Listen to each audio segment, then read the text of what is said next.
예, 오늘은 팹리스 업체 대표님 한번 모셨습니다. 완전 병렬 연산이 가능한 CPU를 개발하고 있는 회사입니다. 회사 이름 모루미라는 회사인데 여기 대표이신 이중범 대표님을 모셨습니다. 대표님 안녕하십니까? 네, 안녕하세요. 모루미라는 이름이 좀 독특하네요. 네. 모루미. 네. 이게 무슨 뜻입니까? 일단은 좀 한글로 우리나라 말로 짓고 싶었고요. 네. 그리고 아이템 자체가 도전적이다 보니까 네. 우리가 마음을 비우고 네. 겸손하지 않으면은 네. 실패할 가능성이 크다. 네. 그래서 우리가 무엇을 모르는지를 알아가자. 알아야지만 네. 우리가 실패할 가능성이 없기 때문에 겸손하게 가자라는 의미에서 모름이라고 졌습니다.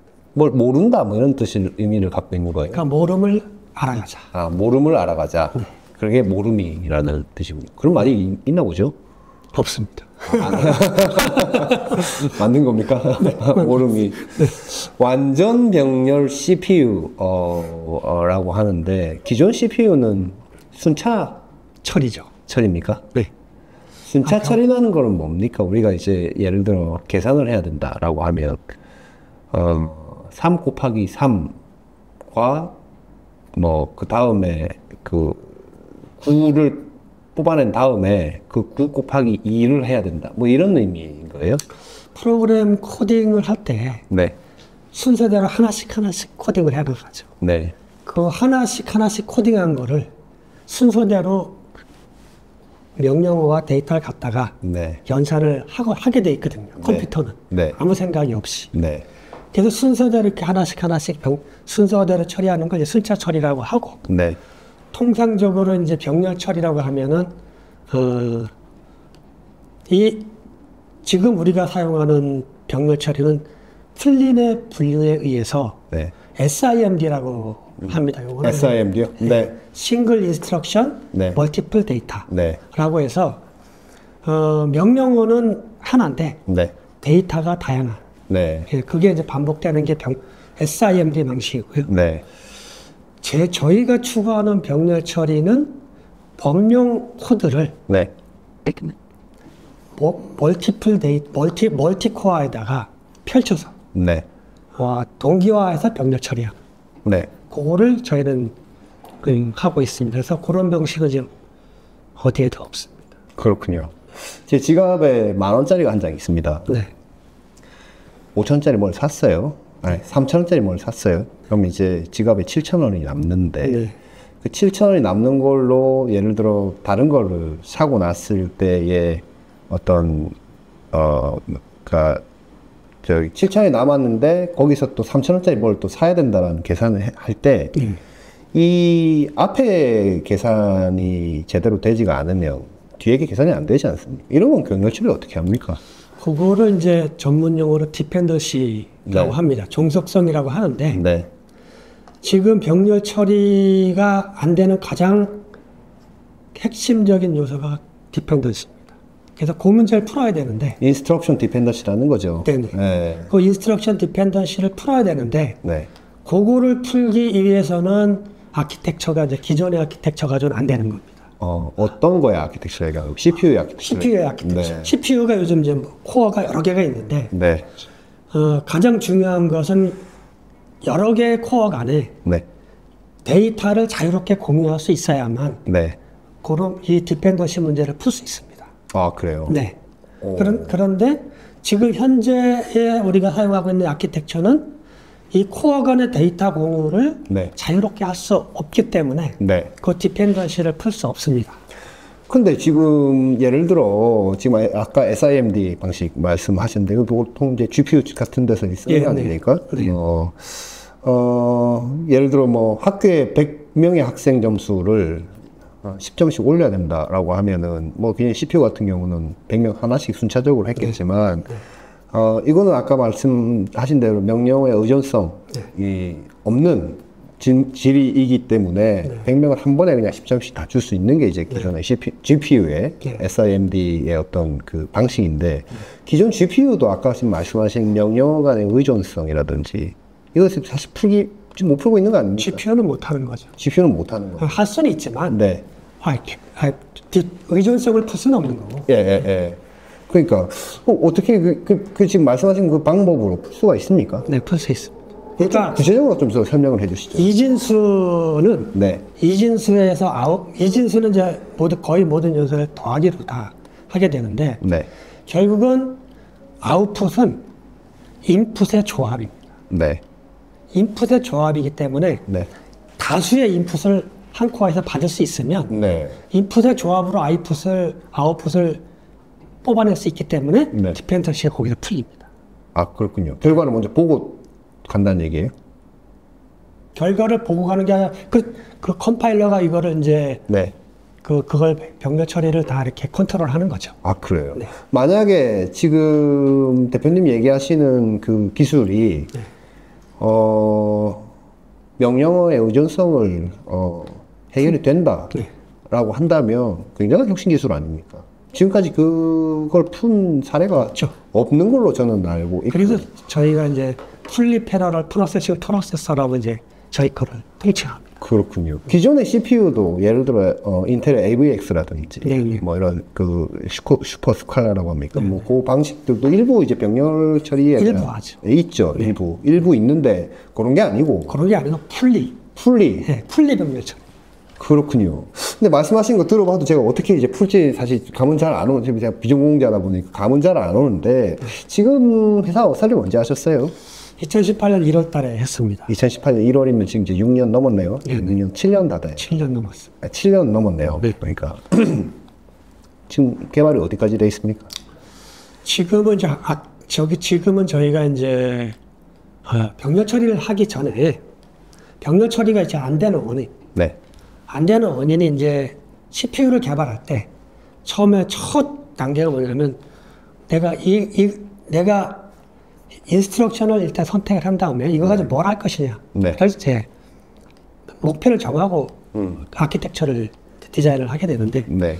그러다 보면 현재의 인스트럭션은 X86이든 리스크 암이든 네. 리스크 5든 이렇게 제한된 인스트럭션만 있는데 네. 기존의 이 인스트럭션 셋은 뭐 병렬 처리라고 볼 수는 없고요. 네. 네, 순차 처리 방식이라고 보는 게 맞기 때문에 이걸 가지고 병렬 처리 하려면 한계가 명확한 겁니다. 네. 네. 그런데 저희는 이제 이거를 어떤 편견에 사로잡히거나 기존의 어떤 제한된 거 가지고 하면 안 된다라고 생각해가지고 네. 처음부터 네. 저는 이제 인스트럭션 셋보다는 네. 병렬 처리가 되는 구조를 먼저 만들자. 네, 그래서 아키텍처를 먼저 만들었는데, 네. 근데 가장 어려운 게 뭐냐면 사례가 있으면 쉽습니다. 기존에 우리 선조나 무슨 선배들이 어떤 이거를 사례가 있으면 쉬운데 네. 병렬 처리에 대한 이론 자체가 없기 때문에 네. 안 되는 거거든요. 네. 그래서 첫 번째로 저희가 만든 게 이제 병렬 처리 이론이라는 걸 만들었습니다. 그래서 한주기 이론이라는 걸 만들었는데 네. 그 한주기 이론이라는 걸 만들어 놓고 네. 이게 어떻게 보면 뭐 가장 지극히 당연하고 뭐 자연스럽고 당연한데 우리는 이걸 만들어 놓고 이걸 맞춰야 되겠다. 그래서 한주기 이론이라는 거를 만들어 놓고 그거에 맞춰서 아키텍처를 구현했고요. 하드웨어 아키텍처. 네. 그래서 하드웨어 아키텍처를 구현했기 때문에 네. 이거에 맞는 또 뭐 랭귀지를 또 만들어야 되고 그렇죠. 또 뭐 인스트럭션도 정의해야 되고 네. 컴파일러까지 만들어야 되는데 그러니까요. 현재는 컴파일러를 만드는 중에 있습니다. 그 앞에 거는 다 된 거예요. 어요 컴파일러를 만들어야 뭔가 그 위에서 돌아가는 거는 이제 검증을 자유롭게 할 수 있는 거죠. 그렇군요. 그건 아직 검증은 안 됐다는 얘기예요. 대표님 회사에. 샘플 코드 가지고 저희가 돌리고 있고요. 네. 네. 그래서 대표적으로 대표적인 순차 처리 코드가 이제 피보나치 수열이라고 피보나치 수열. 네. 네. 이게 있는데 이게 아까 말씀하신 대로 이제 앞에 3 곱하기 3은 9. 가 이제 다음에 이제 가져다 쓰이는 네. 요게 이제 디펜던시인데 네. 그거의 대표적인 샘플 코드가 피보나치 수열입니다. 네. 네. 그 피보나치 수열을 병렬 처리를 할 뿐만 아니라 네. 그 CPU에서는 이제 이렇게 한 번만 계산하는 게 아니라 포루프를 계속 반복해서 돌거든요. 네. 그럼 이 첫 번째 루프만 병렬 처리하는 게 아니라 이 루프를 또 2개, 3개, 4개 코어가 다 찰때까지 네. 이걸 또쫙 루프 병렬 처리까지 네. 또 병렬 처리가 됩니다. CPU의 병렬 처리, 예를 들어 지금 말씀하신 대로 그 어떤 그 명령어의 어떤 간섭이라고 할까요? 네. 이런 아까 말씀하신 종속성에 대한 문제를 풀었다고 치고 네. 될 거라 그 이론이 맞다고 치고 이게 만약에 된다라고 하면 이거는 어디에 주로 많이 쓸 수 있습니까? 지금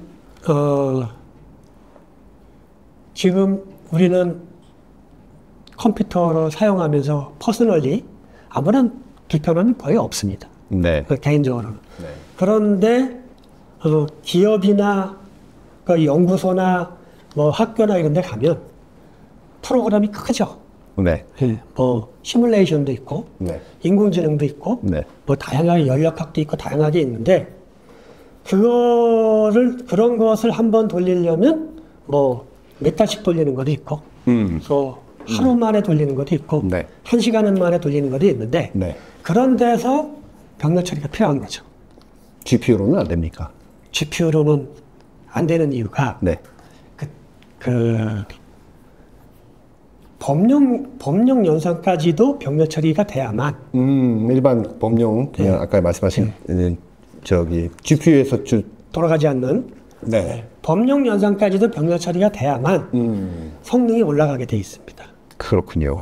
근데 그게 안 되면 아무리 코어 수가 많더라도 네. SIMD 병렬 처리만 가지고는 성능이 올라가지 않는다. 그것이 이제 암달의 법칙이라고 이제 업계에서 굉장히 유명한 이론이 있습니다. 그렇군요. 결국은 대표님 회사는 어쨌든 요게 맞다.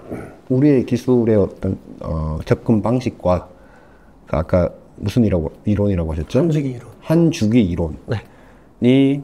맞다. 그걸로 뭐 특허도 많이 내놓으셨던데 보니까 이게 맞다라는 것을 일단 증명하는 것이 최우선 과제인데 그 증명하려면 컴파일러가 나와서 돌려보고 기존 거랑 비교를 했을 때 월등하다라는 게 뭔가 수치로 나와야 되겠군요. 그렇습니다. 언제 나옵니까? 한 6월 정도 돼요. 6월이요? 네. 컴파일러가 6월 정도에 나옵니까? 네, 그렇게 예상하고 있습니다. 그리고 저희 과거에 우리 이제 담당 기사 썼을 때는 뭐 한 1년 전인가 2년 전에 썼을 때는 그해 나온다고 이렇게 좀 얘기가 됐는데 이게 뭐 좀 만드는 게 좀 어려운 그것도 있지만 네. 뭐 히스토리가 좀 있습니다. 어떤 히스토리가 있습니까? 프라이버시 있어서. 그렇군요. 네. 제가 이것을 물어보는 이유는 이제 어쨌든 회사에 이제 뭐 직원분들이라든지 어쨌든 회사가 이제 계속적으로 이어나가려면 뭐 매출이 있어야 되고 혹은 당장 매출이 없더라도 이제 자금 조달 측면에서 자금도 좀 이제 조달을 하셔야 되고 할 텐데 이제 그 부분이 좀 궁금해서 여쭤보는 것이거든요. 조달을 좀 받으셨어요? 어떻게? 그러니까 이제 저희 같은 경우는 아까 처음부터 말씀하신 것이 이제 종속성을 계속 말씀하시는데 네. 이 종속성이라는 것은 지금 수많은 기업들이 뭐 지금 병렬 처리를 시도하지만 종속성만은 시도를 못합니다. 왜? 안 되는 거기 때문에. 거의 뭐 불가능한 거기 때문에 이건 명제거든요. 네. 불가능한 건데 이거를 한국의 스타트업이 이걸 푼다. 네. 이건 누가 믿겠습니까? 풀면 대박 아닙니까? 그렇죠. 네. 근데 아무도 이거를 현실적으로 쉽게 이게 지금 우리 개발 과정이 있는데 네. 저희야 뭐 만들어가지고 돌리니까 이해되지만 네. 밖에서 보는 입장에서는 이해를 잘 못합니까? 이해가 안 되는 거죠. 그렇군요. 인텔도 못하는 거를 이걸 한국의 스타트업이 한다? 이해 못하는 겁니다. 네. 네. 그런데 이거를 조금 아시는 분이 네. 와서 보면 네. 이해할 수 있습니다. 근데 아는 그걸 좀 아시는 분 중에 투자자가 없었나 보죠. 아직까지는 없었는데 네. 지금 이제 한 곳이 아시는 분이 있어서 네. 진행을 하고 있습니다. 그렇군요. 네. 지금 직원이 몇 분이세요? 6명. 6명이요? 뭐 월급 추가하려면 계속 지금 매출은 별도로 없습니다. 없죠. 투자를 받으셔야 되겠네요. 네. 근데 이게 지금 투자를 받는다고 하더라도 이제 예를 들어 그 기술에 대한 검증을 우선은 이제 하셔야 되고 뭐 검증이 된다면 제가 볼 때는 이게 맞아요. 이 이론이 맞고 기존에 없던 걸 만드시면 엄청난 파급 효과가 있을 것 같은데 그 뒤로도 가야 될 길 꽤 많을 것 같거든요. 이렇게 칩도 만드셔야 되고 또 예를 들어서 기존 CPU 아키텍처에 다 맞춰져 있는 어떤 프로그램들이 여기 위에서 돌려면 또 많이 배포도 하셔야 될 테고 개발자들 교육도 하셔야 될 테고 할 텐데 뭐 앞으로 뭐 로드맵이나 이런 것 좀 얘기를 해주시죠. 네. 일단은 컴파일러를 좀 만들어서 네. 일단은 그 POC를 받아야 되는데 네, 네. 이게 지금 이제 제품으로 이렇게 칩을 만들어 가지고 POC를 하기까지는 네. 너무 많은 시간과 너무 많은 자원 뭐 이게 필요하기 때문에 가장 빠른 길이 뭐냐? 그래서 그 가장 빠른 길은 결국 전문가한테 맡기는 거죠. 그냥 논문으로. 아, 예. 그래서 이제 컴파일러가 나오면 이제 성능이 나올 것이고, 네. 성능 비교가 되면, 네. 그거 가지고 논문으로 그렇군요. 검증을 받을 예정. 논문으로 검증을 받는다. 그러면 이제 논문을 공개하고 나면 또 다른 이제 기술자들이 또 한번 그 논문 보고 검증도 하고. 네. 그러면 이제 다 인지하는 거고, 네. 지금까지 왜 병렬체가 안 됐지? 근데 이걸 보니까, 이제 뭐, 눈이 띄겠죠. 네. 우리가 된 거를 보여줬으니까. 네. 그러면 이제 패러다임이 좀 바뀌지 않을까. 그렇군요. 생각하고 있습니다. 그럼 다른 유수의 어떤 CPU 만드는 회사들도 참조해서 할 텐데, 이 기술 쓰려면 모르미에 모르쇠가 아니고. 네, 모르미에 죄송합니다. 회사 이름이 제가 해서 모르미에 네. 저희 허락을 맡아야 돼요. 라이센스를 받거나 그런 모델을 준비하고 계신 거군요. 네, 그렇습니다. 그렇군요. 아니 저도 사실은 오시기 전에 굉장히 큰 만약 비즈니스를 하시겠다면 엄청나게 많은 시간과 비용과 인력과 뭐 들어가야 될 것 같은데 그런 방식이면은 네. 현실적이다. IP 뭐 네. 가지고 할 수 있는 거고. 그렇군요. 6월에 나온다고요? 2월 뒤에 컴파일러가? 네. 컴파일러 나오면 이제 그걸로 성능 검증해서 성능 검증을 해서 논문 나가. 그렇군요. 지금 생각하시기는 어때요? 6월 정도에 컴파일러가 나와서 한번 돌려보면 우리께 맞고 차이가 확 날 거라고 보십니까? 사실 컴파일러라는 것이 네. 다른 게 아니고 네. 트랜슬레이션 해주는 것 뿐이죠. 그렇죠. 실제 돌리는 거는 우리가 이제 미리 랭귀지를 우리가 만들었기 때문에 네. 그 랭귀지를 다 네. 수작업으로 만들어서 네. 지금 돌리고 있거든요. 네. 그러니까 돌아가는 데는 의심의 여지가 없습니다.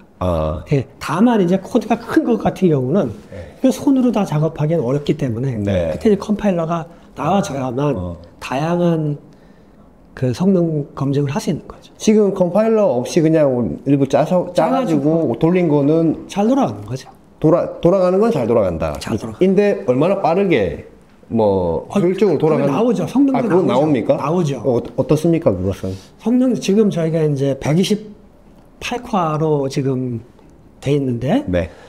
이걸 뭐 256쿼까지 뭐 바로 늘릴 수도 있고 뭐 할 수도 있습니다. 네, 네. 그런데 이거 손으로 짜려면 이게 이제 쉬운 일은 아닙니다. 그래서 지금 이거 네. 그래서 저희가 이제 특징이 있는 코드, 네. 특징이 있는 코드만 몇 개 돌려봤고 네. 거기서 이제 피보나치 수열, 네. 그 다음에 이제 벡터 연산이 되는지, 벡터 연산도 가능한지, 네.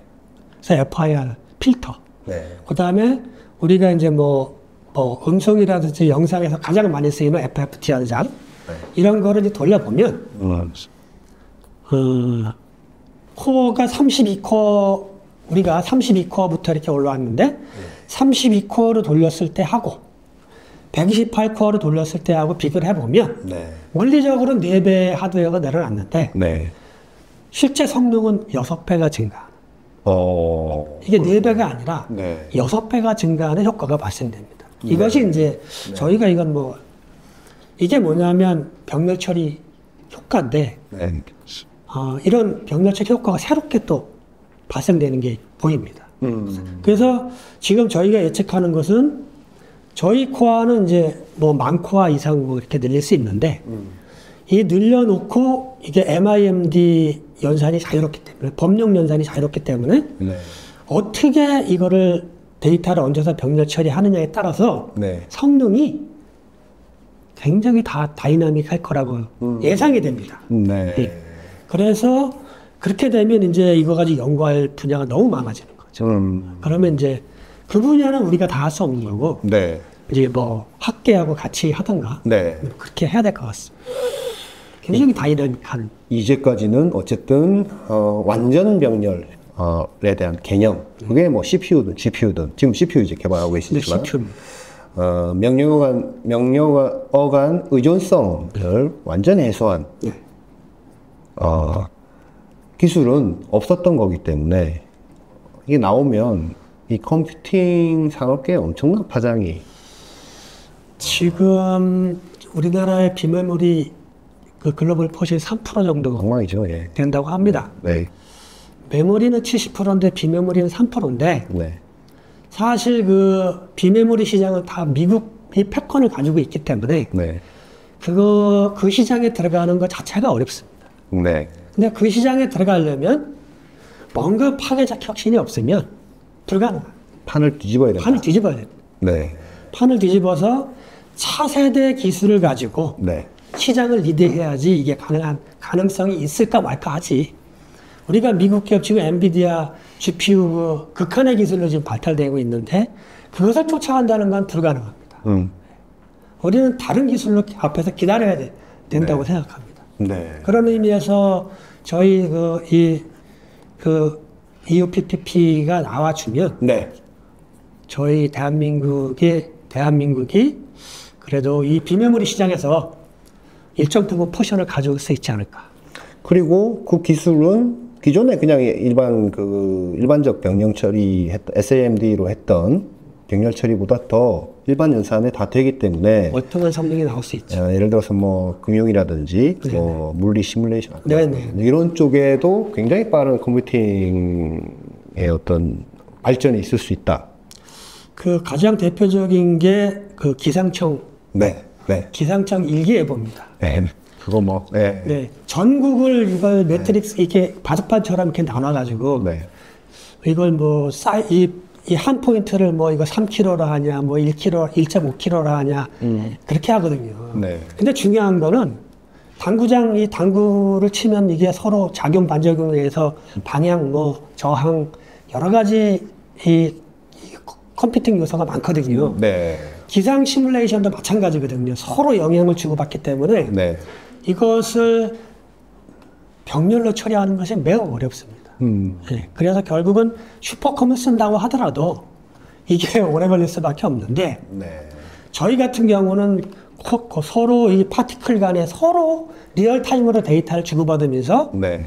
이게 병렬 처리를 하기 때문에 시뮬레이션에 있어서는 발군의 이 성능이 나올 거라고 예측이 됩니다. 대표님 회사 설립하시기 전에는 어디 계셨어요? 저희는 이제 통신용 반도체를 만들었습니다. 통신용이요? 네, VDSL이라고. 네. Very High Data Rate. ADSL 다음에 VDSL인데, 예, 예. 네. 그걸 12년 했습니다. 어디 회사에서 하시는 겁니까? 네. 그러니까. 슈커넥스라고 이제 거기도 스타트업인데, 네.